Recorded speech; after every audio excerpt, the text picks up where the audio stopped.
there's still time to get your real ID before this change goes into effect.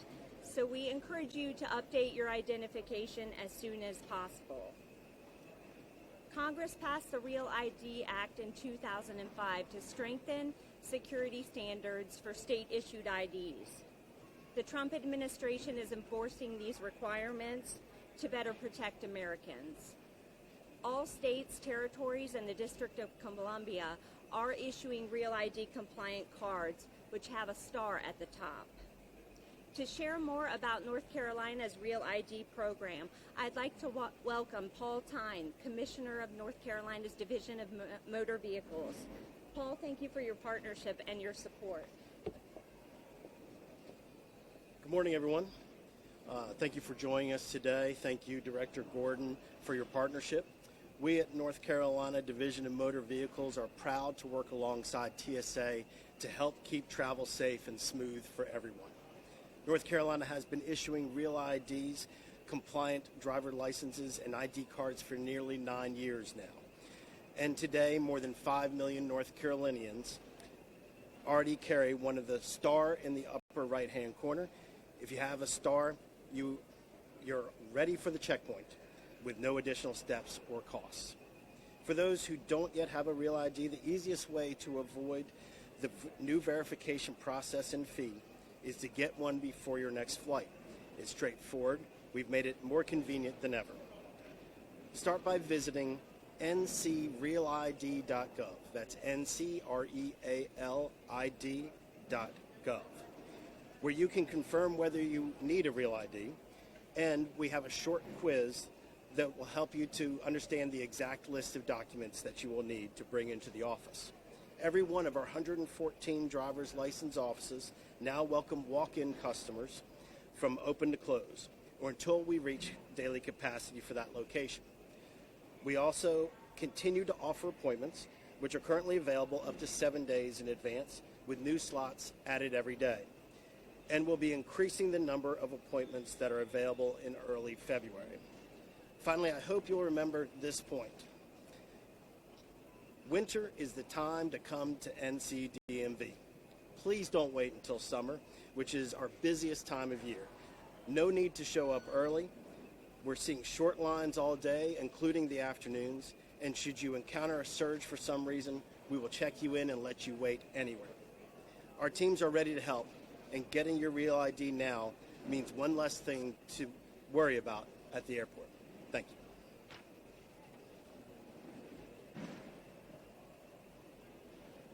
Now I'll open it up to any questions that you guys might have for our speakers. Gotcha. I don't know who may be the best person to answer this, but does this impact people who are flying through RDU who are not North Carolina residents in any way? Yes, the new requirement is for all travelers who do not have an acceptable ID. So if you don't have a Real ID, a passport, or another acceptable form of ID, you will need to go onto pay.gov and make the $45 payment.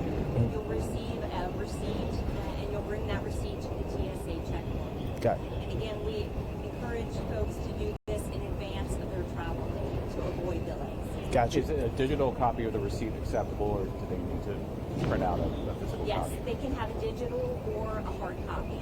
The receipt will actually be sent to the email that they provide when they register for the payment.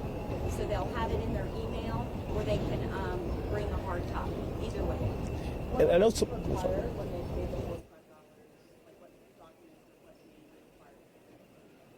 The $45 fee will be paid at pay.gov. Folks can search for Confirm ID, make the payment online.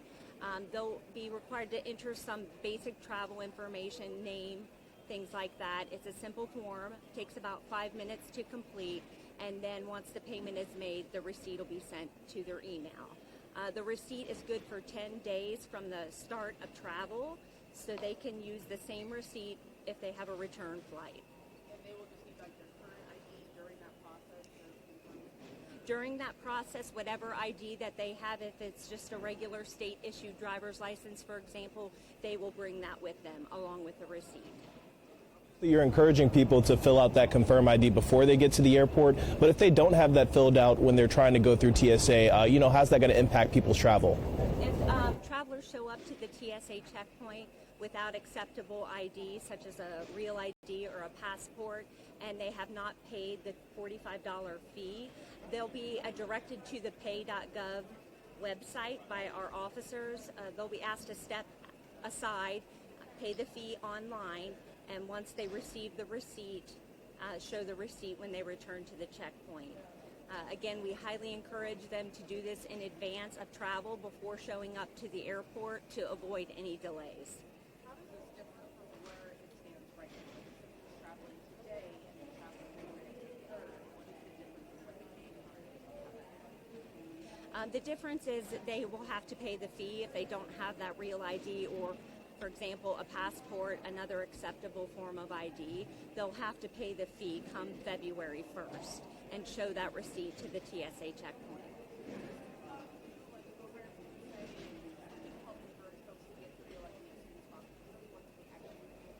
Yeah, we highly encourage that they update their identification and go and get a real ID or another acceptable form of ID prior to travel. Identity verification is a critical part of TSA screening process, and on February 1st, we will require a $45 fee or an acceptable form of ID to process through the screening checkpoint. Yeah, the Confirm ID is a new modernized identity verification process that passengers will undergo if they do not have an acceptable form of ID, and that will be done right at the screening checkpoint. Once the Confirm ID process is finished, they'll be able to process through screening as normal.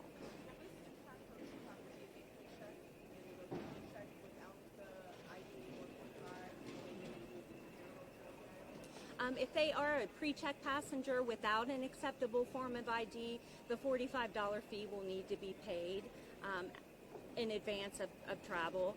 So they'll be asked to step out of the line, pay the fee, and then come back through the pre-check lanes with their payment receipt.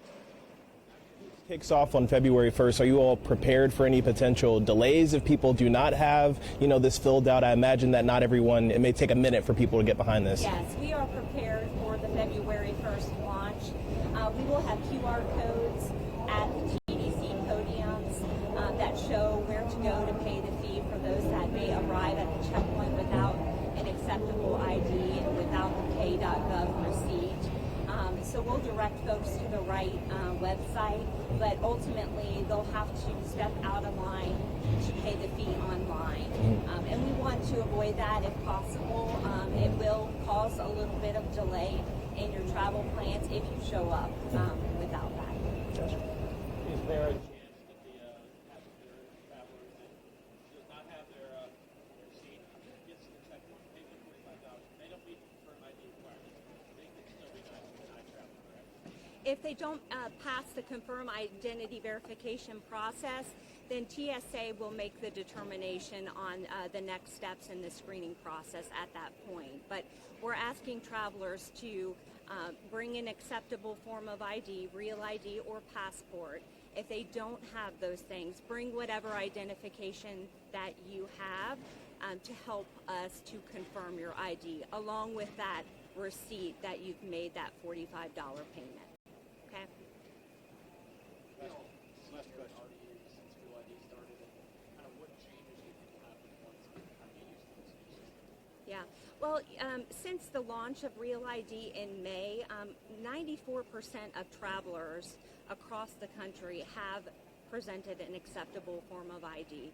But that still leaves about 6% of travelers. Here at RDU, it's on average about 2,000 travelers a day that show up without an acceptable ID. So we are encouraging folks to get an acceptable ID. There's a full list of the acceptable IDs by TSA on our website, so you can visit tsa.gov to see a full list of those identification requirements.